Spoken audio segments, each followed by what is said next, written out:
ગુજરાતના અગ્રીમ અખબારોમાં આપની કોઈ પણ પ્રકારની જાહેરાત આપવા માટે સંપર્ક કરો. જાહેરાત વ્યાજબી ભાવે પ્રસિદ્ધ કરી આપવામાં આવશે.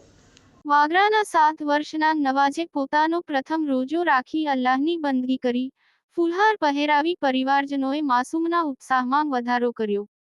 વાગરાના અસમાન પાર્ક 3 માં રહેતા પત્રકાર નઈમ દીવાનના માત્ર 7 વર્ષીય પુત્ર નવાઝે રમઝાન માસનો પ્રથમ રોજો રાખી અલ્લાહની બંદગી કરીને રબને રીઝવવાનો પ્રયાસ કર્યો હતો.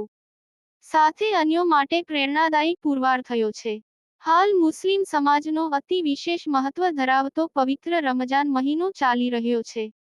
ઇસ્લામ ધર્મમાં રમજાનના મહિનાને રહેમતોનો મહિનો માનવામાં આવે છે. આ માસમાં મુસ્લિમ સમુદાય રોજા રાખી નમાઝ પઢી ખુદાની ઇબાદત કરતા હોય છે. હાલ ગરમીની મોસમ ચાલી રહી છે, ત્યારે સતત 13 કલાક જેટલા લાંબા સમય સુધી ભૂખ્યા તરસ્યા રહી રોજો કરીને અલ્લાહની ઇબાદતમાં મુસ્લિમ બિરાદરો લીન બન્યા છે. ઉચ્ચ તાપમાન ધરાવતા ગરમીના સમયમાં વાગરા નગરમાં રહેતા પત્રકાર નઈમ દીવાનનો 7 વર્ષીય પુત્ર નવાઝે પોતાના જીવનનો પ્રથમ રોજો રાખી ખુદાની બંદગી કરી હતી. અને દેશ તેમજ સમાજ માટે વિશેષ દુઆઓ કરી હતી. માત્ર 0-7 વર્ષના બાળકે રોજો રાખતા તેની ખુશીમાં પરિવારજનોએ નવાઝને ફુલહાર પહેરાવી બહુમાન કરવા સાથે બાળકના ઉત્સાહમાં વધારો કર્યો હતો. યાકુબ પટેલ, ભરૂચ.